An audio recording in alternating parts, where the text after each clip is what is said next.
નમસ્કાર, CB24 news સાથે હું રેશમા આપનું સ્વાગત કરું છું. સુરત નાસીનનગર ડિમોલિશન જેવી જ ઘટના અમદાવાદમાં બનતા ચકચાર મચી ગઈ છે. નાના ચિલોડા વિસ્તારમાં ટોયોટાના શોરૂમની બાજુમાં ખાનગી પ્લોટમાં 3 દુકાનોનું ડિમોલિશન કરવામાં આવ્યું છે. જોકે આ ડિમોલિશન AMCના નામે ખાનગી સિક્યુરિટી એજન્સીના માણસો દ્વારા કરવામાં આવ્યું હોવાનું જાણવા મળ્યું છે. નાના ચિલોડા વિસ્તારમાં ટોયોટાના શોરૂમની બાજુમાં ખાનગી પ્લોટમાં દુકાનો તોડી પાડવામાં આવી અને કોર્પોરેશનના નામથી ડિમોલિશન થયું હોવાની જાણ થતાં જ ઉત્તર ઝોનના એસ્ટેટ વિભાગની ટીમ સ્થળ ઉપર પહોંચી હતી. સમગ્ર મામલે તપાસ કરતા ખાનગી વ્યક્તિ દ્વારા આ ડિમોલિશન કરવામાં આવ્યું છે. સમગ્ર મામલે કોર્પોરેશન દ્વારા તપાસ કરવામાં આવી રહી છે અને કોર્પોરેશનના નામે ડિમોલિશન કરાયું છે, તો આ મામલે પોલીસ ફરિયાદ નોંધવા માટેની સૂચના પણ આપી દેવામાં આવી છે.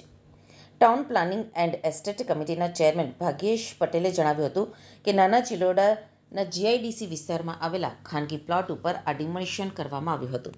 અમને પાડી આપ્યું છે અને કોર્પોરેશન બી આનાથી અજાણ હતું, બરાબર. એટલે આ કોઈ પ્રાઇવેટ વ્યક્તિઓ અને પ્રાઇવેટ સિક્યુરિટીએ આવી અને આ રીતનું પાડી નાખેલું.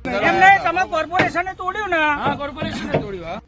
એસ્ટેટ વિભાગની તપાસમાં ખુલાસો થયો છે કે સ્થળ ઉપર રાજપૂત સિક્યુરિટી નામની ખાનગી એજન્સીના માણસો અને મશીનરી હાજર હતા. ત્યાં AMCનો કોઈ પણ અધિકારી કે કોર્પોરેશનની સિક્યુરિટી ટીમ હાજર નહોતી. દુકાનમાં કામ કરતા જિગ્નેશસિંહ પવારે વ્યક્તિએ જણાવ્યું હતું કે પ્રણવ મોદી અને નંદીશ મોદી નામના 2 ભાઈની ચાની કિટલી અને પાનનો ગલ્લો હતો. તેમાં હું કામ કરતો હતો. આજે સવારે આવ્યા ત્યારે પાનનો ગલ્લો અને કિટલી તૂટેલી હતી. સિક્યુરિટી એજન્સીના 15 થી 20 બાઉન્સર હતા અને ખાનગી JCB મશીન દ્વારા તોડી પાડવામાં આવ્યું હતું. પ્રાઇવેટ પ્લોટ માલિક છે એ લોકોના કોઈક ઇન્ટરનલ ડિસ્પ્યુટના લીધે આ ડિમોલિશન કરવામાં આવ્યું છે. AMCનો કોઈ રોલ નથી, AMCના કોઈ માણસો નથી, કોઈ સાધન સામગ્રી AMCની કોઈ પણ સાધન સામગ્રી પણ AMCની આમાં યુઝ કરવામાં આવી નથી. હાલ જે પ્રમાણે ફરિયાદ આપશે એ પ્રમાણે આપણે લેવાની તજવીજ ચાલુ છે અને હાલ તપાસ યોગ્ય થાય ત્યારબાદ જ કંઈક આમાં કહી શકાય.